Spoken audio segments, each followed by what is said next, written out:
नमस्कार, news India आप देख रहे हैं। मैं आपके साथ सागर मिश्रा। आप देख रहे हैं हमारा खास प्रोग्राम मिस्टर चीफ मिनिस्टर, एक ऐसा शो जो आपको सीधा आपके प्रदेश के मुख्यमंत्री से जोड़ेगा, जिसमें आपको पता लगेगा कि आपके राज्य के सीएम ने क्या कुछ किया है, दिन भर उन्होंने किन कार्यक्रमों में हिस्सा लिया और आपको प्रदेश को क्या क्या सौगातें मिली हैं। इस शो के जरिए हम बताएंगे आपको कि आज देश भर के मुख्यमंत्रियों की क्या क्या गतिविधियां रही हैं, जनता और प्रदेश के विकास के लिए क्या क्या अहम कदम उठाए गए, जिनका आपसे सीधा सरोकार होगा।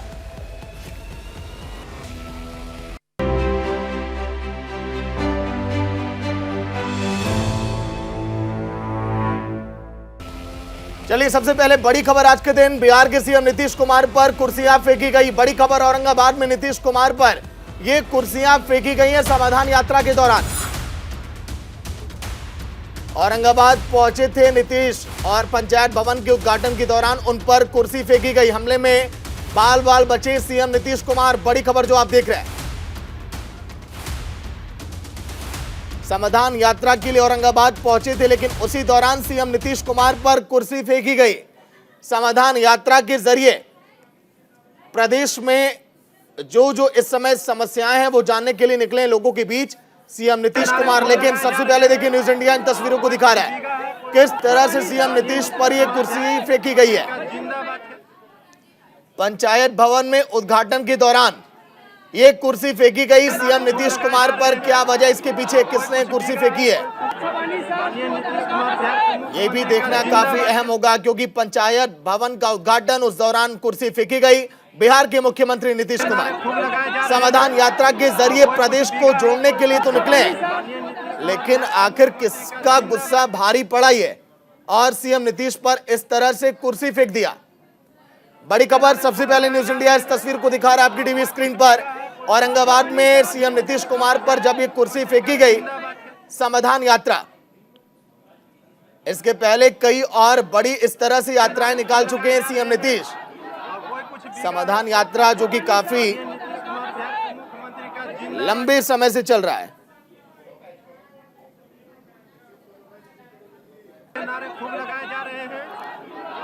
बिहार के सीएम नीतीश कुमार जिन पर यह कुर्सी फेंकी गई औरंगाबाद में, इस खबर के बारे में पूरी जानकारी भी हम आप तक पहुंचाएंगे कि आखिर कैसे यह हादसा हुआ सीएम नीतीश कुमार के साथ, कौन है ये, क्योंकि समाधान यात्रा में कुर्सी का टुकड़ा नीतीश कुमार पर फेंका गया, बाल बाल बचे।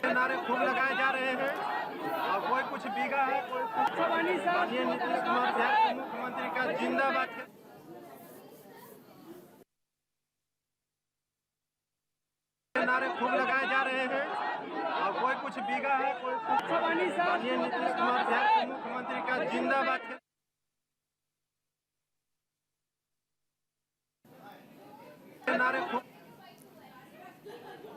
तो सहयोगी संजीव लाइव जुड़ गए पूरी जानकारी के साथ। संजीव, क्या वजह, कुर्सी का टुकड़ा आखिर किसने फेंका, ये हमला किसने किया सीएम नीतीश पर?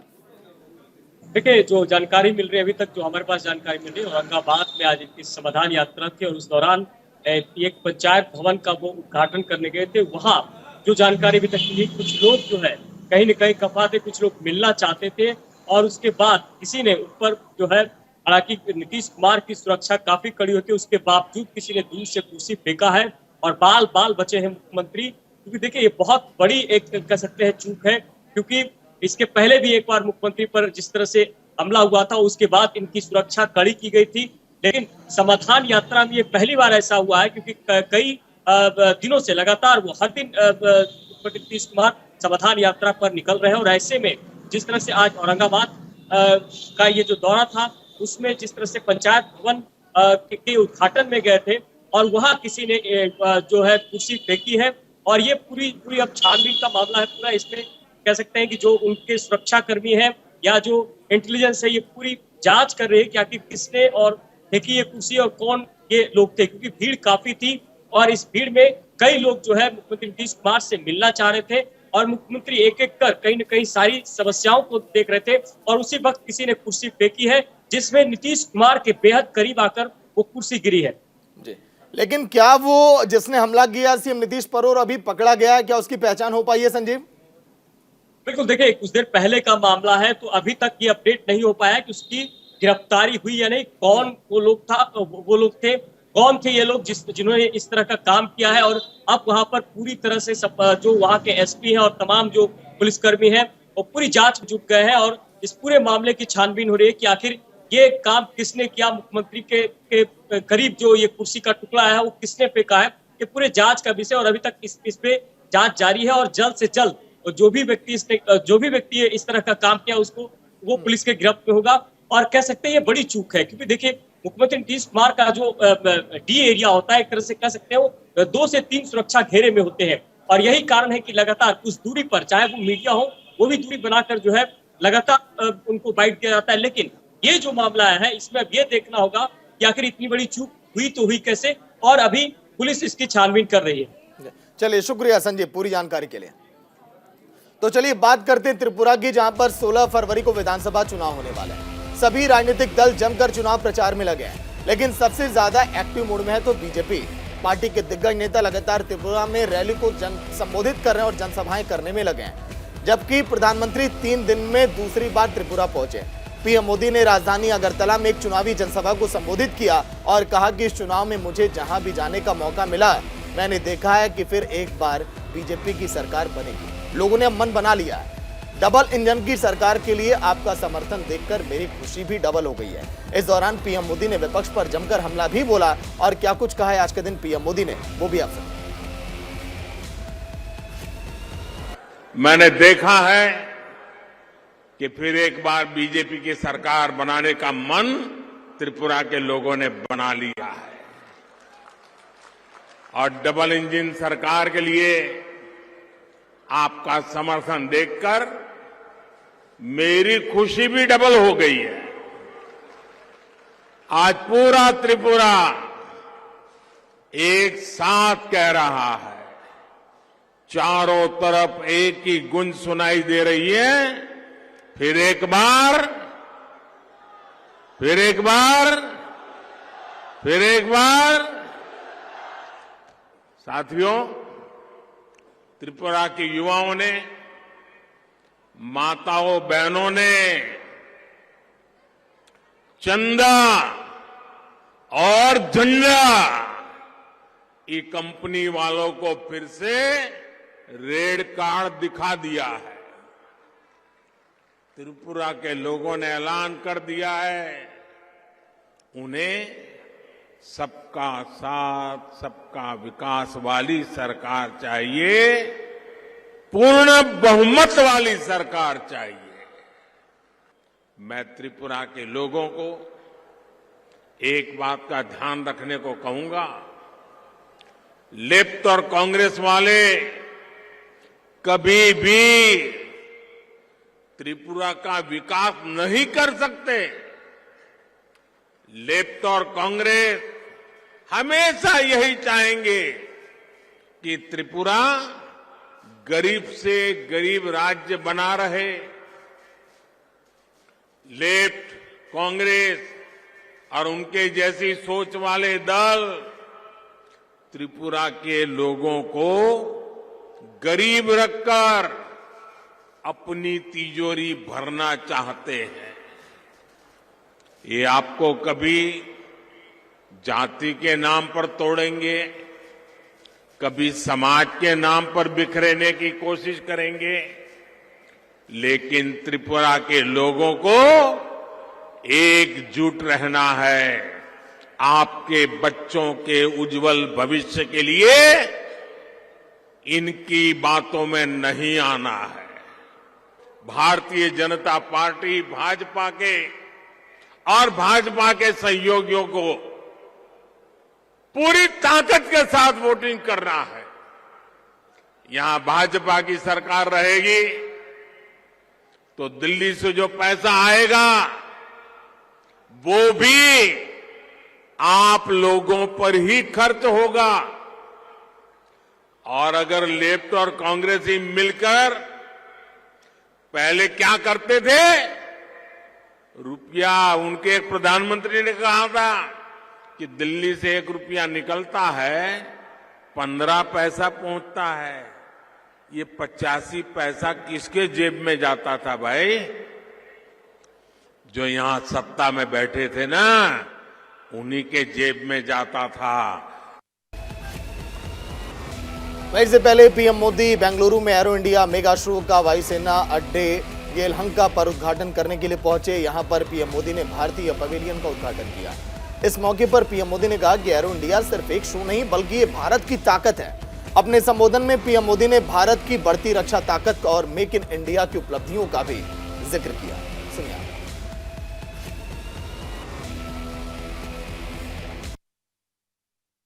बेंगलुरु का आसमान आज नए भारत के सामर्थ्य का साक्षी बन रहा है।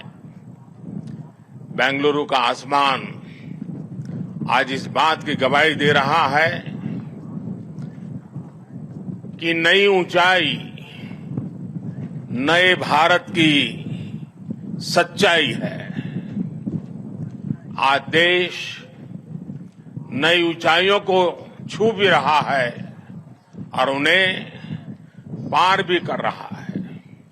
साथियों, एरो इंडिया का ये आयोजन भारत के बढ़ते हुए सामर्थ्य का उदाहरण है। इसमें दुनिया के करीब 100 देशों की मौजूदगी होना दिखाता है कि भारत पर पूरे विश्व का विश्वास कितना बढ़ गया है।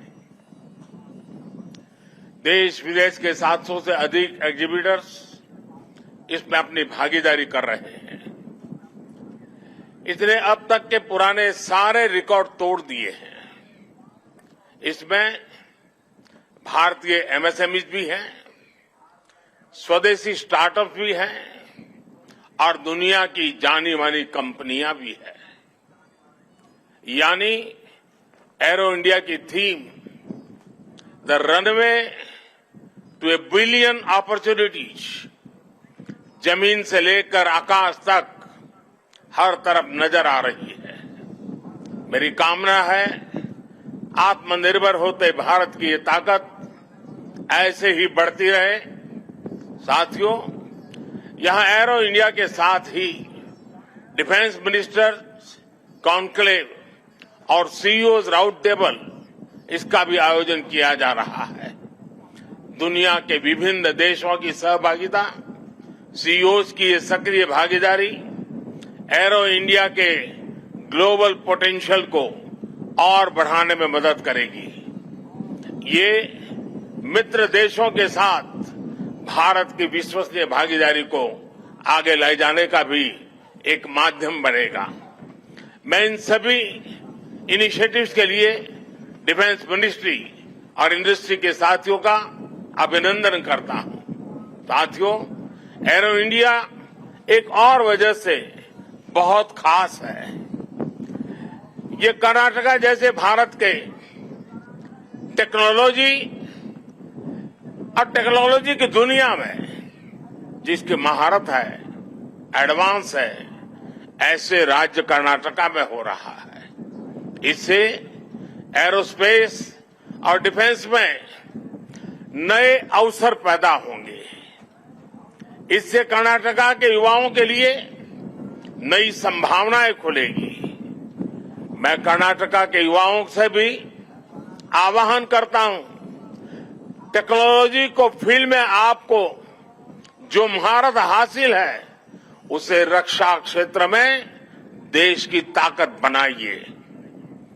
आप इन अवसरों से ज्यादा जुड़ेंगे तो डिफेंस में नए इनोवेशंस का रास्ता खुलेगा।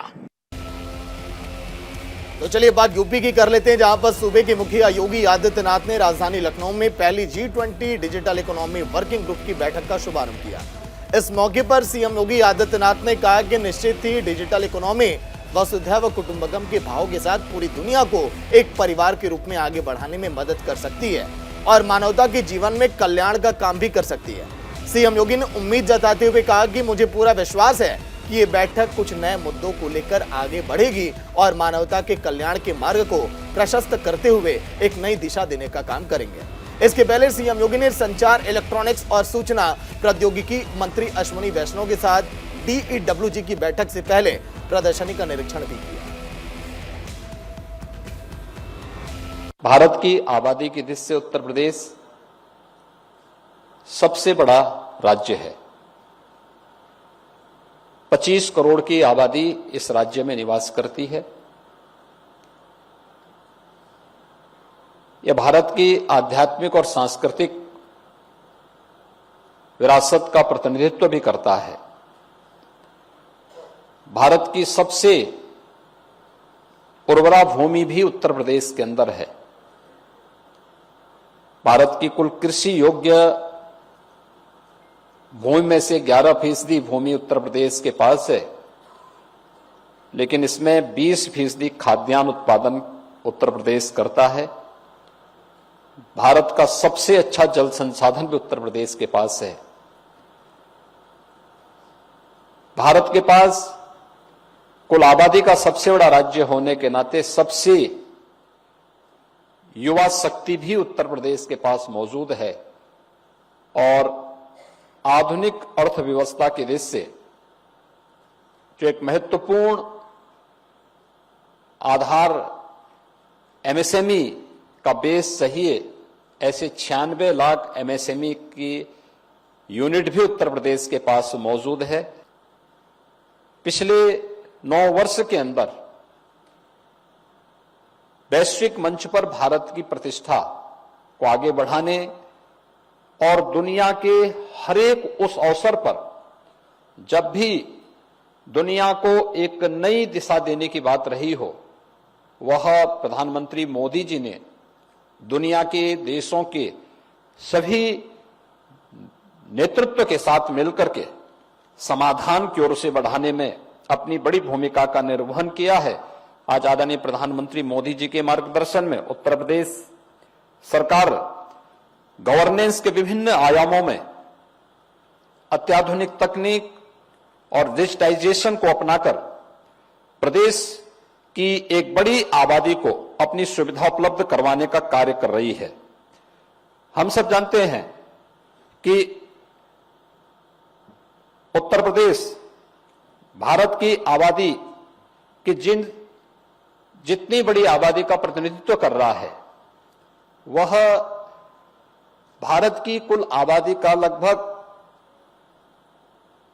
हर छठा व्यक्ति उत्तर प्रदेश में निवास करता है।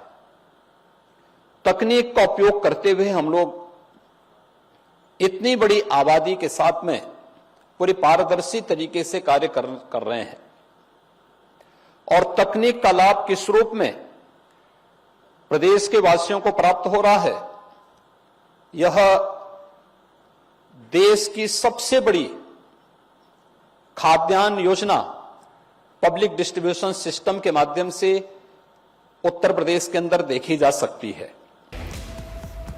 तो चलिए बात कर लेते हैं मध्य प्रदेश के इंदौर में G20 की एग्रीकल्चर वर्किंग ग्रुप की पहली मीटिंग हुई। सीएम शिवराज सिंह चौहान ने एग्रीकल्चर एग्जीबिशन का उद्घाटन किया, जिसमें कई स्टॉल भी लगाए गए जो आकर्षण का केंद्र भी बने हुए हैं। सीएम ने कहा कि दुनिया की खाद्य आवश्यकताओं को पूरा करने में ये प्रदेश की सरकार की तरफ से किया जाएगा। खाद्य सुरक्षा में मध्य प्रदेश का अहम रोल रहेगा। अब तक प्रदेश में 60,000 किसानों ने प्राकृतिक खेती के लिए अपना रजिस्ट्रेशन भी करवा लिया है। इसे और भी अब बढ़ाया जाएगा। एग्रीकल्चर वर्किंग ग्रुप की पहली मीटिंग में G20 सदस्य देशों, अतिथि देशों और अंतर्राष्ट्रीय संगठनों के प्रतिनिधि भी शामिल हुए। मध्य प्रदेश में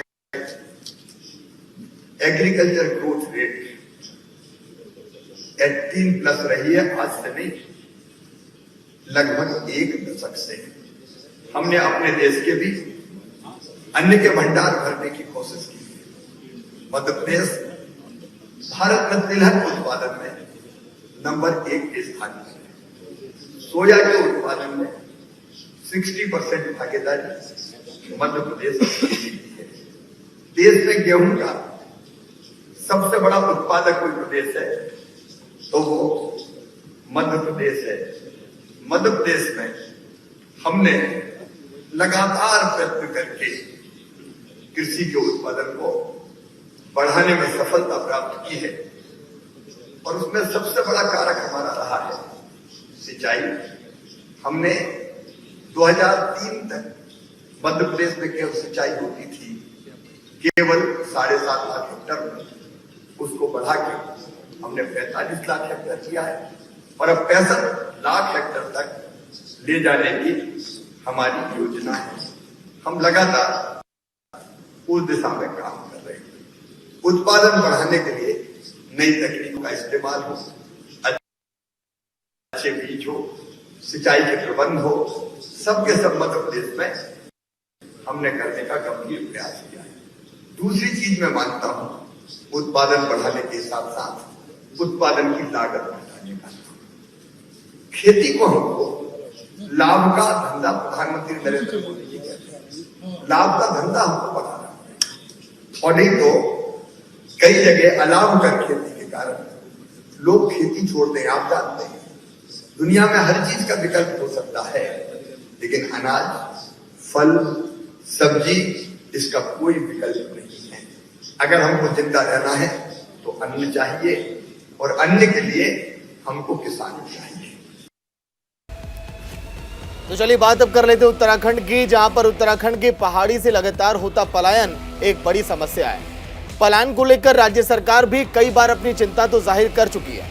इसी कड़ी में पौड़ी में मुख्यमंत्री पुष्कर सिंह धामी ने एनसीसी कैंडिडेट्स और स्कूली छात्रों के साथ क्यों होता है गांव से पलायन विषय पर संवाद भी किया। कहा कि उत्तराखंड राज्य के लिए पलायन एक बड़ी चिंता का विषय है। कई गांवों का खाली होना राज्य और देश की सुरक्षा के लिए भी खतरा है। उन्होंने कहा कि राज्य सरकार बड़े स्तर पर रिवर्स माइग्रेशन पर काम करने में लगी है। केंद्र और राज्य की सरकार की विभिन्न योजनाओं से लोगों को रोजगार और स्वरोजगार प्रदान कर गांव में रोकने का कार्य किया जा रहा है। सरकारी और जनता के बीच आपसी समन्वय और सहभागिता से पलायन रुकेगा। तो जिस तरह से लगातार उत्तराखंड में पलायन हो रहा है, वाकई में चिंता का विषय। इसको रोकने के लिए लगातार सीएम के द्वारा कड़े कदम उठाए जा रहे हैं। छोटा सा ब्रेक, न्यूज इंडिया पर खबरें लगातार जारी है।